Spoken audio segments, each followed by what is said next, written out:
oh, let's break them in for about 4 or 5 weeks and then use them for a week and then they break.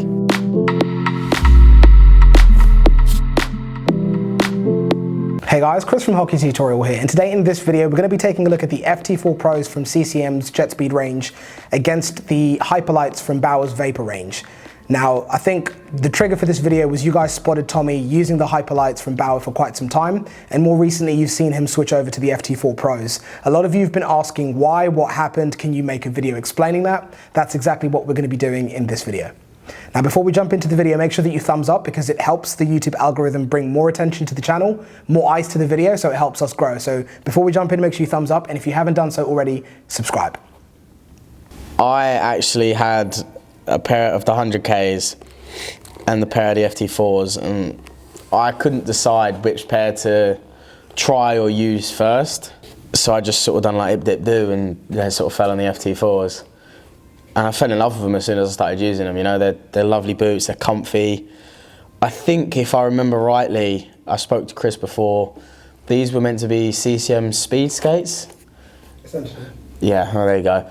They were meant to be the speed skates, and light and quick. Oh, there you go, light and quick apparently. Well, it's not apparently, I know for a fact they are. They're really nice skates, they're really easy to use. You know, it also helps that you don't like the tongue, you can just pop them out, change another one. They're comfy, and if you ask me, they look 10 times better than the Hyperlites anyway.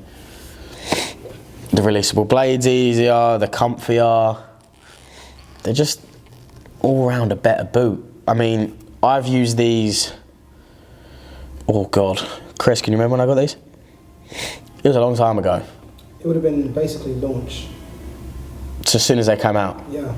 So I've had these since they came out, and I can tell you for a fact, these look 10 times better than some of the Hyperlites that over in the Raiders room. Some of them are demolished, and they've had them less time than what I've had these. They're still in good nick, there's nothing wrong, they're still solid.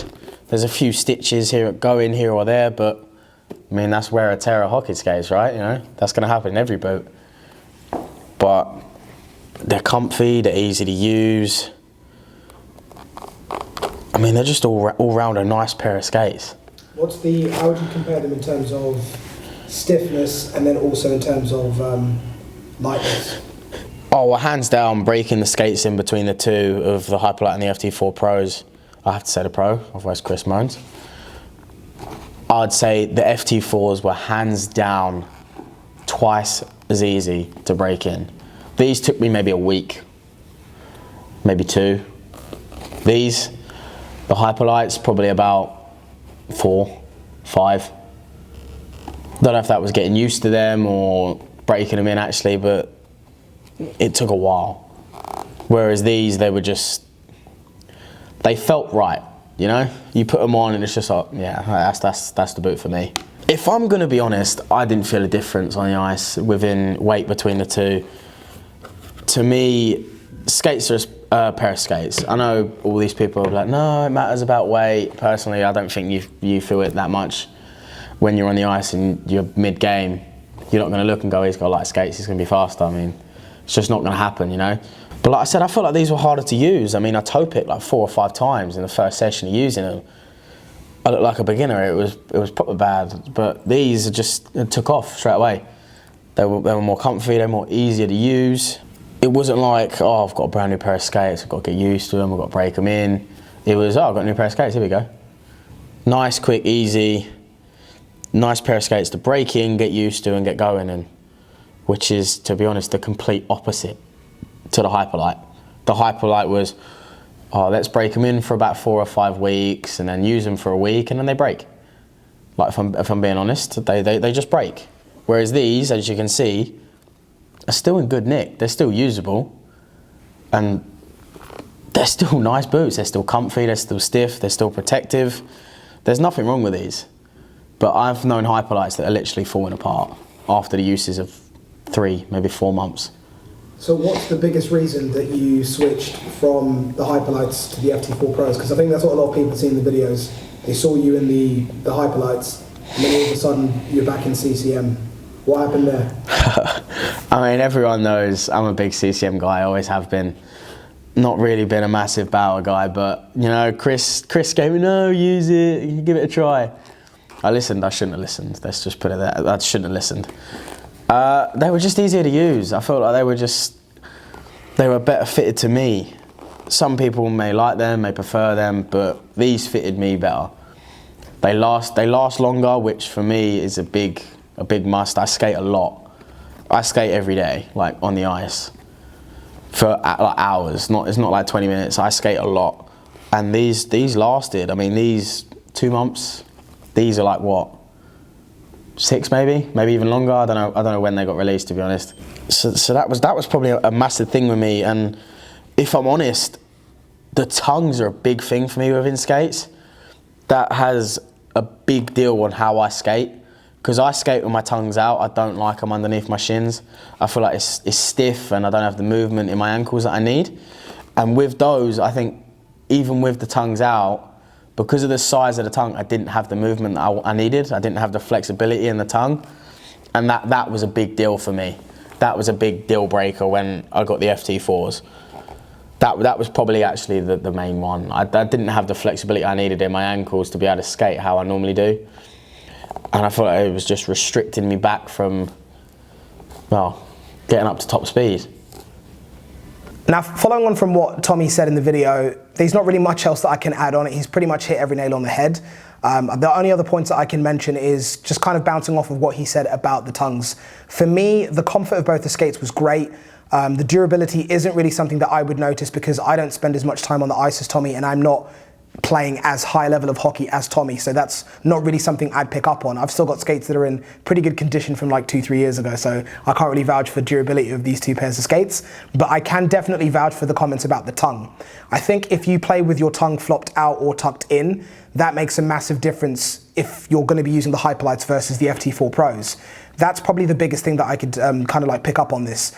I find that my kind of stance in the skates that I gravitate towards are skates that have a bit more of a forward pitch, that kind of put you on the balls of your feet a little bit more. If you look at, for example, the angle of the tendon guards and the general shape of the skate with the Ultrasonics versus the Hyperlites, you'll probably see why I gravitate towards the Ultrasonics over the Hyperlites. The pitch, the angle of the skate that it puts you on when you're on the ice is just more to my skating style. And that really speaks to the comments I've made in previous videos about how different families of skates really do feel different on the ice. And it can't be any more clearer with the Ultrasonics versus the Hyperlites, or for example, the FT4 Pros versus the Hyperlites. These two are a lot more similar. They have a very similar pitch. The thing that really differentiates these two skates is that tongue. The Hyperlites have a much, much bigger tongue than pretty much any other skates that we've seen in more recent times.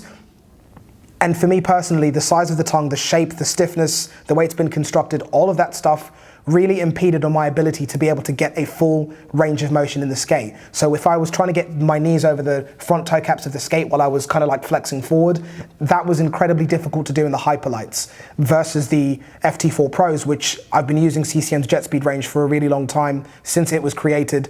And that means that those skates felt completely natural. Moving from the FT2s or the FT490s straight into the FT4 Pros, it felt completely natural. I didn't really think about anything on the skates. I was just skating and playing. But the Hyperlites, the only thing I could think about was the tongue and how difficult it was to go forwards, to cross over. Of course, if you spend a bit more time in these skates, you break them in, you break the tongue down so it's a bit softer, then this probably wouldn't be an issue. Or if your skating stance and style of playing hockey is catered towards that style of tongue and that construction, then maybe it'll work really well for you. But the way I play, and similar to the way Tommy plays, it just didn't work out. It was very, very uncomfortable and very restricting to move about in those skates. But I have to say that going backwards in them felt great. That's where the skates kind of like stood out for me, because I didn't have to flex forward to go forwards, I was going backwards. But aside from that, everything else on the skate I really enjoyed using in terms of the weight between the FT4 Pro and the Hyperlite. Again, can't really pick up on any differences in one being much lighter than another. I will mention that when the Hyperlite skates do have the carbon light blades on them, you can feel the difference between the weight from the Hyperlites and the FT4 Pros, which come with the step steel black blades with the DLC coating. That you do notice, but In terms of the actual weight of the FT4 Pro skates and the Hyperlite Pro skates with no blade on the skate, the weight was very, very similar. I'll link a video down below where we weighed all of the top spec skates that are currently out, so you can see which ones were the heaviest, which ones were the lightest. But in terms of the weight of these two skates, if you have similar blades on, like the LS Pulse TI from Bauer and the Step Steel Black Runners from CCM, you can't notice the difference in weight. But the biggest thing with these two skates, it was just that tongue. That's what made it very easy to pick the FT4 Pros over the Hyperlites. As always, guys, a big thank you for watching the video all the way to the end. If you like this video, make sure to thumbs up and make sure that you are such a oh, what a all right, let's try that again. As always, guys, a big thank you for watching this video. I can't even do it. Big thumbs up.